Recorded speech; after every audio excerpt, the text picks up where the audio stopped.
నాకు ఎప్పటి నుంచో సంతోష్ అన్న మీద చాలా రెస్పెక్ట్ ఉంది. అండ్ ఒక చిన్న కార్నర్ కన్సర్న్ ఏదో అంటారు కదా, చిన్నది ఉంది. ఎందుకంటే is the most finest actor. అలాంటి ఒక యాక్టర్కి పడుతున్న ప్రతి మూవీ ఏదో ఒక ఫెయిల్యూర్ అవుతుంది. ఓకే, సమ్ సమ్ ఆర్ కొన్ని పోతున్నాయి. కొన్ని సినిమాలు బాగో, ఒక 2-3 సినిమాలు తప్పిస్తే there are many films which are going to be కాదు, which are went for underrated. మీరు రీసెంట్గా వచ్చిన మంచి శకునాలు వచ్చాయి, కానీ ఇంకా ఇంతకుముందు ఏ వచ్చాయి అతను ఇప్పుడు టైంకి గుర్తు రావట్లేదు. కానీ అదొకటి. అండ్ ఇంకా ఓకే, పక్కన పెడితే నో కపుల్ ఫ్రెండ్లీతో మంచి కంబ్యాక్ ఇచ్చాడని అనుకుంటాను నేనైతే. ప్లీజ్ ప్లీజ్ మేక్ షూర్ ఖచ్చితంగా ఆ సినిమాకి మాత్రం థియేటర్కి వెళ్ళే చూడండి. 2 hours it will take to the other world అంటే ఇంకా ఏదో అనేసుకోకండి. వాళ్ళిద్దరి మధ్యలో ఇంకా వాళ్ళిద్దరి పక్కన మనం ఉంటున్నామన్న ఫీలింగ్ వచ్చేస్తుంది ఈ కపుల్ ఫ్రెండ్లీ మూవీ చూస్తే. యూనిక్ కాన్సెప్ట్ అంటే ఓకే, కొత్తగా ఉంది, సింపుల్గా ఉంది. ఆ సింపుల్ వేని టెక్నికల్ విధంగా, లైక్ ఇన్ టెక్నికల్ ఆస్పెక్ట్స్ చాలా బ్రిలియంట్గా చూపించారు. ఏదర్ ఇన్ సాంగ్స్ రూపంలో, ఎడిటింగ్ రూపంలో, మ్యాడ్ స్క్రీన్ ప్లే. అసలు లవ్ స్టోరీకి నాన్ లీనియర్ పెట్టడం ఒక గగనం అయితే, దాన్ని ఎడిటింగ్ ద్వారా కూడా ఒక మంచి టెక్నిక్. అది నాకు మాటలు రావట్లేదు, కానీ ఒక లవ్ స్టోరీకి నాన్ లీనియర్ పెట్టడం చాలా రేర్ అది. అలాంటిది డైరెక్టర్ ఈ సినిమాలో పెట్టారు. ఆదిత్య భాస్కర్ అని ఆయన పేరు ఏదో ఉంది, నాకు నోరు తిరగట్లేదు.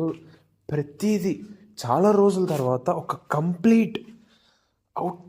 కంప్లీట్ ఫ్రెష్ ఫిలిం చూసిన ఫీలింగ్ అయితే వచ్చింది నాకు. అసలు ఇంక ఇది తప్పు, ఇది మైనస్, నాకు అసలు ఏ మైనస్ కనిపించలే. First to last 2 hours 1 minute ఒక clean unique concept which gives you fresh feel. అంతే. కొంతమంది రివ్యూస్ అన్నారు సెకండ్ హాఫ్ ఎట్టో వెళ్ళిపోయిందని. ఏమీ లేదు, ఫస్ట్ నుంచి లాస్ట్ దాకా యాజ్ పర్ స్టోరీ ప్రకారంగానే వెళ్ళింది. ఒక కపుల్, ట్రైలర్లో మీరు చూసే ఒక కపుల్ ఇద్దరు కలిసి ఒక లివింగ్ అనేది స్టార్ట్ చేస్తారు. అన్ఎక్స్పెక్టెడ్గా ఒక లివింగ్ స్టార్ట్ చేస్తారు. ఆ అన్ఎక్స్పెక్టెడ్ జర్నీలో, వాళ్ళ లైఫ్ జర్నీలో వాళ్ళ లవ్ స్టోరీ ఎలా మొదలైందో అన్నీ చూపిస్తారు. ఇది ఒక లవ్ స్టోరీ అని కూడా కాకుండా వాళ్ళ లైఫ్, జాబ్ రాకపోతే కష్టాలు, అవన్నీ చాలా ఉన్నాయి ఈ మూవీలో. ఒక కామెడీ బాగుంది, ఎమోషనల్ సీన్స్ బాగున్నాయి, లవ్ స్టోరీ బాగుంది. ఉన్న 2 hours కూడా చాలా ఇంపాక్ట్ చూపిస్తుంది మూవీ మాత్రం. సినిమాటోగ్రఫీ కూడా చాలా ప్రెజెంట్గా ఉంది మూవీ అంతా. అండ్ వాళ్ళ నాన్ లీనియర్ స్ట్రక్చర్ కూడా చాలా బాగా నచ్చింది. ఫ్యూచర్ ఫ్రేమ్స్ మాత్రం 16:9 సినిమాటిక్ ఫ్రేమ్ ఒకటి, మామూలుగా ప్రజెంట్ టైంలోనేమో ఫుల్ 70mm, లైక్ అదే మన స్క్రీన్ ఫార్మాట్. అలా చాలా యూనిక్గా డిజైన్ చేసుకున్నారు ఫిలిం మొత్తం. ఖచ్చితంగా ఈ మూవీకి మాత్రం పేరు రావాలి, డబ్బులు కూడా రావాలి. And each and every actor, Rajeev Kanakala garu కానీ, ఈ హీరోయిన్ పేరు ఏదో ఉంది, నాకు చాలా రోజుల తర్వాత ఒక హీరోయిన్ యాక్టింగ్ నచ్చింది. అంటే ఇప్పుడు హీరోయిన్ అంటే ఒక ఫుల్ మేకప్ వేసి డ్యాన్సులకి వాటికి ఒక ఏమంటారు దాన్ని, కలరింగ్ కోసం పెట్టడమే చూశాను రీసెంట్ ఫిలిమ్స్లో. మొన్న విత్ లవ్, ఈరోజు కపుల్ ఫ్రెండ్లీ.